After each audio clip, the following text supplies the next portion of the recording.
Hello everyone. क्या कह रहे हैं सवाल में? यदि किसी त्रिभुज के एक भुजा के समांतर कोई रेखा खींची जाए तो शेष दो भुजा अनुपातिकतः विभाजित हो जाते हैं। सिद्ध करें। अनुपातिकता का मतलब हो गया एक ही अनुपात में, इट मीन्स प्रोपोर्शनल। तो चलिए एक सबसे पहले हम त्रिभुज ले लेते हैं।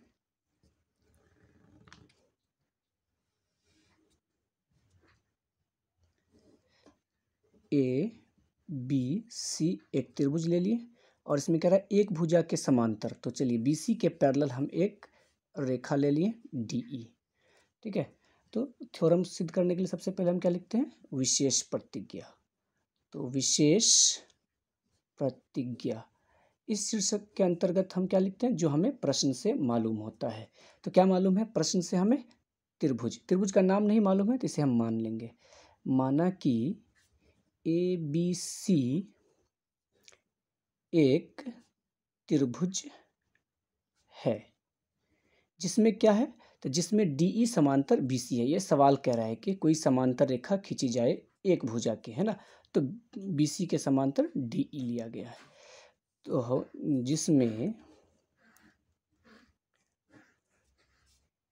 डी ई समांतर बी सी है, तो हमें अब सिद्ध क्या करना है? तो सिद्ध करना है कि शेष दो भुजा, तो बाकी दो भुजा ए बी और ए सी बचा ना, वो एक ही अनुपात में विभाजित हो जाते हैं। इट मीन्स ए डी बट्टे डी बी बराबर ए ई बट्टे ई सी। तो चलिए अगला हेडिंग क्या ले लेंगे? सिद्ध करना है। क्या सिद्ध करना है हमें? ए डी बट्टे डी बी बराबर ए ई बट्टे ई सी। ये दोनों एक ही अनुपात में बढ़ जाते हैं, हमें यह साबित करना है। चलिए और अगला शीर्षक ले लेते हैं हेडिंग रचना। अगर मुझे करने की ज़रूरत है तो हाँ, एक रचना करेंगे। डी से डी एम और ई से ई एन लंब डाल दिए ए बी पर। फिर क्या किए? बी से ई को और सी से डी को मिला दिए। तो जो अभी काम किए उसे हम रचना के अंतर्गत लिख देंगे। क्या किए? डी से डी एम लंब ए सी पर तथा ई से ई एन लंब ए बी पर डाला। और क्या किया? बी से ई को और सी से डी को मिला दिए और बी से डी को तथा बी से ई को तथा सी से डी को मिलाया। ठीक है, अब अगला शीर्षक देंगे प्रमाण, जो हमें प्रूफ करना है। प्रमाण के अंतर्गत ही हम इसे प्रूफ करेंगे। तो चलिए, अब हमें मालूम है त्रिभुज का क्षेत्रफल बराबर कितना होता है? 1/2 गुने आधार गुने ऊंचाई। तो चलिए इस ट्राइंगल का एरिया ले लेते हैं हम। Area triangle A D E बट्टे area triangle D B E, ये भी तो एक ट्राइंगल है ना, बराबर क्या होता है? 1/2 गुने आधार गुने ऊंचाई। तो ऊपर वाले त्रिभुज के लिए 1/2 गुने इसका आधार अगर ए डी लेंगे तो संगत ऊंचाई कौन होगा? ए डी पर जो लंब होगा तो वो कौन है? E N. फिर त्रिभुज डी बी ई का क्षेत्रफल बराबर 1/2 गुने आधार हो गया बी डी और इसकी ऊंचाई क्या हो जाएगी? तो अधिक कोण त्रिभुज, जैसे कि मान लीजिए ये एक अधिक कोण त्रिभुज है, तो अधिक कोण त्रिभुज का लंब हमेशा क्या होता है? त्रिभुज के बाहर गिरता है ये लंब। तो इसका मतलब ये हुआ कि ये अगर अधिक कोण त्रिभुज है तो इसका शीर्ष लंब ये है, ई एन ही है, ई एन।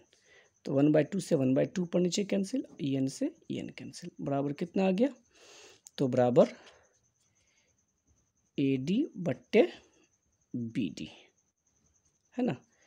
इक्वेशन फर्स्ट कह लें जिसे, अब इसे इक्वेशन फर्स्ट कह लें। अब आ जाइए, लिखते हैं फिर एरिया ट्रायंगल ADE बट्टे एरिया ट्रायंगल ECD बराबर कितना हो जाएगा? तो 1/2 गुने, अब ADE का अगर AE को बेस लिया जाए तो इसकी संगत ऊंचाई कौन है? DM। तो आधार अगर AE लेंगे तो ऊंचाई कौन होगा? DM होगा। और इसका हो जाएगा 1/2 गुने आधार अगर EC लिया जाए, EC, तो इसकी संगत ऊंचाई कौन हो जाएगा? DM, क्योंकि अधिक कोण त्रिभुज है तो इसका लंब बाहर ही गिरेगा। DM से DM कैंसिल, 1/2 से 1/2 कैंसिल, तो कितना आ जाएगा? AE/EC। चलिए इसे आप इक्वेशन 2 कह लीजिए। ठीक है, अब क्या है कि इस इक्वेशन फर्स्ट और इक्वेशन सेकंड में हम क्या देख रहे हैं? ऊपर वाला अंश दोनों का बराबर है और नीचे में हर में इसके एरिया त्रिभुज DBE है और ये वाले इक्वेशन 2 में एरिया त्रिभुज ECD है। तो क्या ये दोनों बराबर है? हाँ, दोनों बराबर है। क्यों?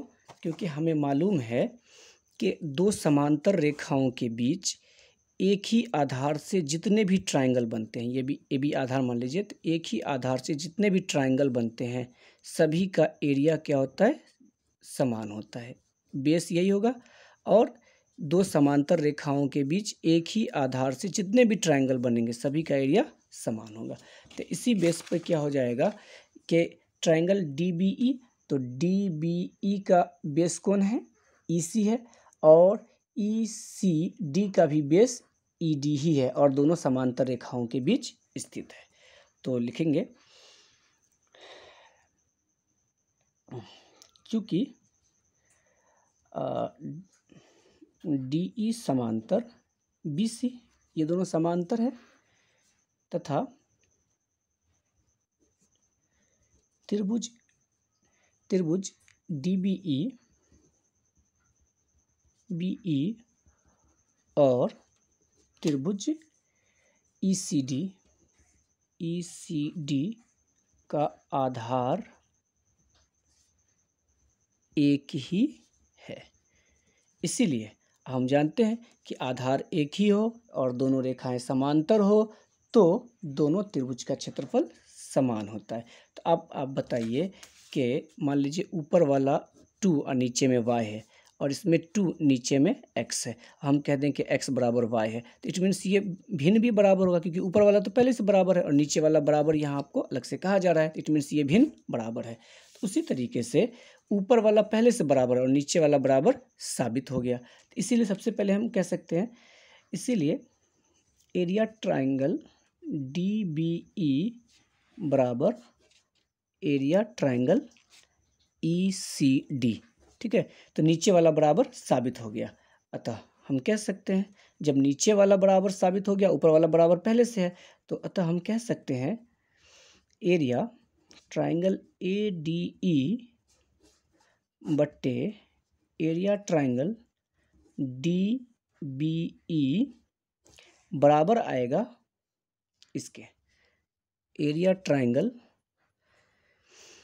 ADE बट्टे एरिया ट्रायंगल ECD, दोनों बराबर है क्योंकि ऊपर वाला पहले से बराबर है, नीचे वाला को यहाँ हम बराबर साबित कर चुके हैं, इसीलिए भिन्न भी बराबर आएगा। ठीक है, तो अब नाउ समीकरण 1 से, कहाँ से? समीकरण 1 तथा 2 से। समीकरण 1 तथा 2 से, 1 तथा 2 से हमें क्या मालूम हो गया कि समीकरण 1 से मालूम है कि इतना का वैल्यू AD/BD है। तो हम लिख सकते हैं AD/BD, AD/BD और बराबर इसका वैल्यू समीकरण 2 से कितना मालूम है? AE/EC। EC। हो गया प्रूफ, जो हमें साबित करना था वो साबित हो गया। इसे ही हम थेल्स थ्योरम के नाम से जानते हैं। ओके।